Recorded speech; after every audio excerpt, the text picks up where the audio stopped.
नमस्ते सभी भैया बहनों, एक बार फिर से आपका आदर्श विद्या मंदिर सीस वाले के ऑनलाइन प्लेटफॉर्म पर बहुत बहुत स्वागत है। कक्षा 8 में अपन प्रश्नावली 2.2 पढ़ रहे हैं, उसका 1 और 2 सवाल अपन पढ़ चुके हैं। आज अपन यहाँ क्वेश्चन नंबर 3 पढ़ने वाले हैं। तो देखो क्वेश्चन नंबर 3 क्या कहता है कि एक समद्विबाहु त्रिभुज है, उसका त्रिभुज का जो आधार है वो 4/3 सेमी का है और उसका परिमाप 4 से 2/15 सेमी का है। उसकी दो बराबर भुजाओं की लंबाई ज्ञात करो कि उसकी दो बराबर भुजाओं की लंबाई कितनी है। देखो पहले बात चल रहा है समद्विबाहु त्रिभुज की। अब अपन सभी जानते हैं कि समद्विबाहु त्रिभुज क्या होता है, ऐसा त्रिभुज जिसकी दो भुजाएं बराबर हो। ठीक है, जैसे मान के चलो ये है अपना समद्विबाहु त्रिभुज, थोड़ा छोटा बना देते हैं, कोई दिक्कत नहीं है। इस प्रकार से ए बी सी।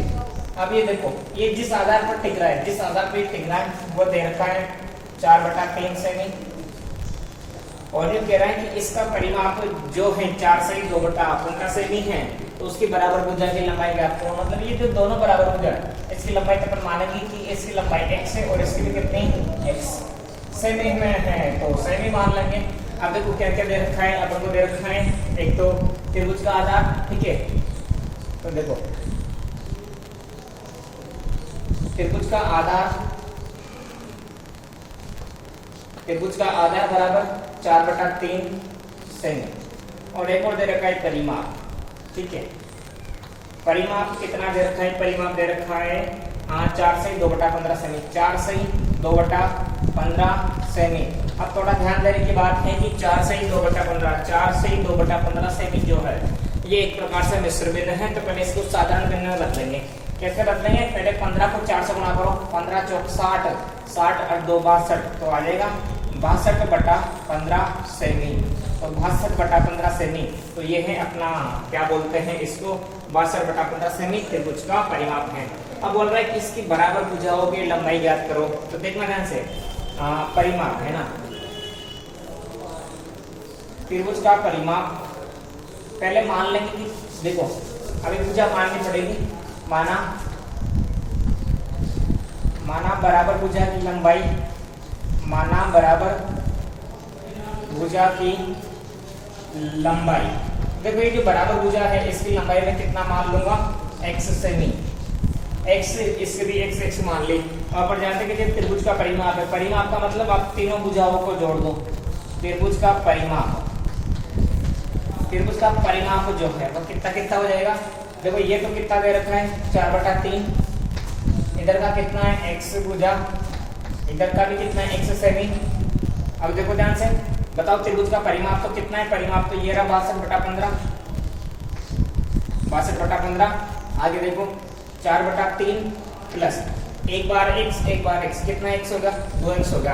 अपन को हल करके x का मान निकालना है, तो 4/3 का इधर क्या करना पड़ेगा, पक्षांतर करना पड़ेगा। तो यहाँ अपन लिख देंगे पक्षांतर करने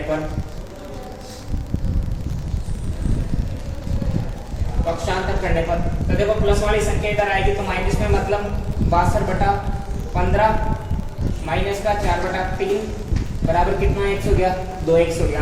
और अपन जानते हैं कि बट्टे वाली, देखो 62/15 में से 4/3 को घटाना है, तो बट्टे वाली संख्या को घटाते हैं लसर लेके, बट्टे वाली संख्या को लसर लेके घटाते हैं। 15 और 3 का लसर कितना आ गया, 15 आ गया। 15 और 3 का लसर 15 आ गया, इधर बराबर 2x है इसे, तो देखो 15, तो 15 और 3 का लसर 15 आ गया। अब इस 15 के बाद एक बार उस एक को 62 से गुणा किया तो 62 आ जाएगा, माइनस की जगह माइनस। अब इस 15 में इस 3 का भाग 5 बार उस 5 को ऊपर वाले 4 से गुणा किया तो 5 चौक 20। ठीक है, अब देखो 62 में से 20 घटेगा तो बच जाएगा 42/15 बराबर x। ठीक है, 2x है। अब देखो अपन x का मान निकाला तो ये जो 2 गुणा में है बटे में आ जाएगा, x बराबर 42/2 × 15। सुना ध्यान से, ये जो x के साथ 2 गुणा में था ये बटे में आ गया तो 42, अब ये 2 × 15। अब 2 से 42 कटेगा 21 बार, x बराबर 21/15। अब देखो 21 और 15 में भी 3 का भाग जा सकता है, 3 से कटेगा 7 बार, 3 से कटेगा 5 बार, तो x बराबर 7/5 सेमी। तो अतः समद्विबाहु त्रिभुज की बराबर भुजाओं की लंबाई 7/5 सेमी होगी, मतलब ये भी 7/5 सेमी, ये भी 7/5 सेमी। तो ये था आपके सामने क्वेश्चन नंबर 3। और इसके बाद में अपन क्वेश्चन नंबर 4 करते हैं। आपसे आशा है कि आपको सवाल समझ में आ गया होगा। आप वीडियो को एक बार फिर देख लो, 2 से 3 बार आप वीडियो देख लो, आपको हर चीज अच्छे से समझ में आएगी, ठीक है। और आशा है कि आप स्वस्थ भी होंगे, मस्त भी होंगे और अपनी पढ़ाई को कंटिन्यू भी कर रहे होंगे, ठीक है। बड़ी मेहनत से आपके लिए वीडियो बनाते हैं, देखो पसीना आ रहा है, फिर भी अगर आप वीडियो नहीं पढ़ो, किसी दूसरे बच्चे की भैया कॉपी लेके सीधा सवाल उतारो, तो वो सिर्फ आपकी गलती है। थोड़ा सोचा करो, इतनी मेहनत से यहाँ वीडियो बनता है, तो आपका दायित्व है कि वीडियो को पढ़े और आपके जो भी भैया बहन सभी को पढ़ने का भी बोले, ठीक है। ऐसा नहीं होना चाहिए कि कोई भैया बहन आपसे कहते कि तेरी कॉपी दे दे, मुझे उतार लूंगा, है ना। देखो सवाल नंबर 4 क्या कह रहा है। सवाल नंबर 4 है कि दो संख्याओं का योग 95 है। दो संख्याओं का योग 95 है। यदि एक संख्या दूसरी संख्या से 15 अधिक है तो दोनों संख्याएं ज्ञात कीजिए। दो संख्याओं का योग 95 है। यदि एक संख्या दूसरी संख्या से 15 ज्यादा है तो दोनों संख्या ज्ञात करो। तो देखो माना पहली संख्या बराबर x। बताओ मैं पहली संख्या को कितना मान लूं x। माना पहली संख्या बराबर x। अब बताओ दूसरी संख्या पहली संख्या से कितना ज्यादा है, 15 ज्यादा है, ठीक है। तथा दूसरी संख्या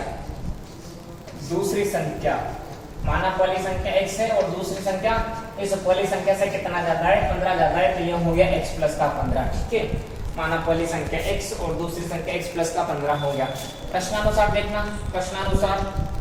प्रश्नानुसार में बोल रहा है कि दोनों संख्याओं का योग 95 आएगा, मतलब इसको और इसको जोड़ोगे तो 95 आएगा, यानी कि x प्लस का 15। इस संख्या को और इस संख्या को जोड़ेंगे तो जोड़ने पर कितना आना चाहिए, 95, यानी कि 95 यहाँ पर आना चाहिए, ठीक है। हाँ तो ये है। अब देखो x और x कितना, x हो गया 2x हो गया, प्लस का 15 बराबर 95। अपन को x का मान निकालना है तो प्लस के 15 को उधर भेजना पड़ेगा, यानी कि अपन को करना पड़ेगा पक्षांतर करने पर ये बच गया 2x बराबर, उधर पहले से 95 है सही, 15 प्लस का उधर गया तो माइनस का 15, 2x बराबर 95 और 95 से 15 जाएगा, कितना बच जाएगा 80। x के साथ गुणा में 2 ही कहाँ आ जाएगा, बटे में आ जाएगा। x बराबर 80/2, तो x बराबर कितना हो गया 40। x बराबर कितना हो गया 40, तो 40 तो कितनी आ गए, पहली संख्या। अतः पहली संख्या बराबर 40 है ना। अतः पहली संख्या बराबर 40 आ गई। अतः पहली संख्या कितनी आ गई, पहली संख्या आ गई 40 और दूसरी संख्या x प्लस 15 तथा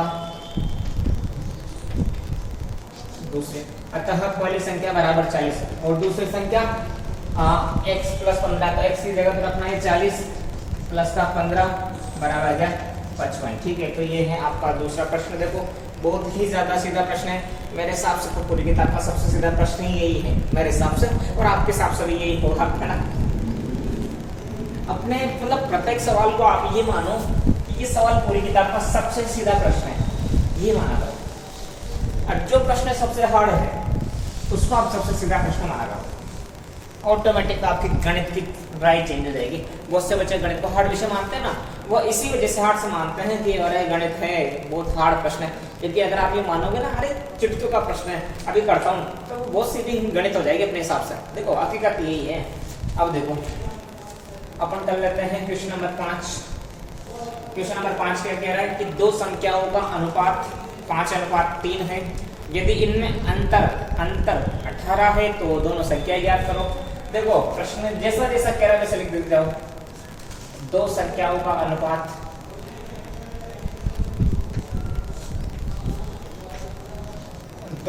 का जो अनुपात है बराबर है 5:3। बताओ कितना है, 5:3 है, ठीक है। तथा अंतर, इन दोनों संख्याओं में अंतर जो है वो आ रहा है कितना, 18। तो क्या ज्ञात करो, इन दोनों संख्याओं में अंतर 18 है, तो क्या ज्ञात करो, दोनों संख्या ज्ञात करो। अब अपन मान लेंगे माना पहली संख्या। आप देखो अनुपात कितना है, 5:3 है, तो पहली संख्या हो जाएगी 5x। अनुपात है तो कुछ ना कुछ मानना पड़ेगा, तो पहली संख्या 5x। तथा दूसरी संख्या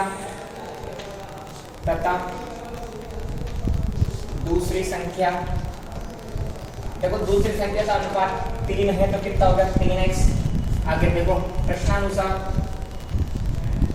प्रश्नानुसार ये बोल रहा है कि दोनों संख्याओं का अंतर कितना है 18 है। अंतर का मतलब क्या होता है, बड़ी संख्या में से छोटी संख्या घटा दो या दो संख्याओं को आपस में घटा दो तो 5x में से 3x घटाएंगे तो ये दोनों संख्याओं का अंतर कितना आना चाहिए 18। ऐसा बोल रखा है ना, 5x में से 3x घटा 2x बराबर 18, 2 गुना में है तो बटे में आ जाएगा x बराबर 18 बटा 2, x बराबर 9। ध्यान से देखो x बराबर 9 आया, x का कोई मान नहीं है लेकिन अपनी पहली संख्या तो कितनी 5x। तो देखो अतः पहली संख्या कितनी है 5x, तो 5 गुना x की जगह 5x की जगह 9 तो 5 गुना 9 बराबर 45। तथा दूसरी संख्या कितनी है 3x, तो 3 गुना x की जगह 9 3 नाम 27। अब आप देख लो 45 में 27 घटा के देख लो 15 में 7 गया तो 8 3 में 2 तो ये है अपना क्वेश्चन नंबर 5। ठीक है, तो सभी भैया बहनों आज अपन ने क्वेश्चन नंबर 3 4 5 यहाँ पढ़ा। अगली वीडियो में अपन क्वेश्चन नंबर 6 7 8 9 10 3-4 क्वेश्चन और वैसे आप जितने प्रश्न आते हो उतने प्रश्न करने की कोशिश किया करो। ठीक है, और मिलते हैं अगली वीडियो में इसी प्रश्नावली के कुछ और क्वेश्चंस के साथ में।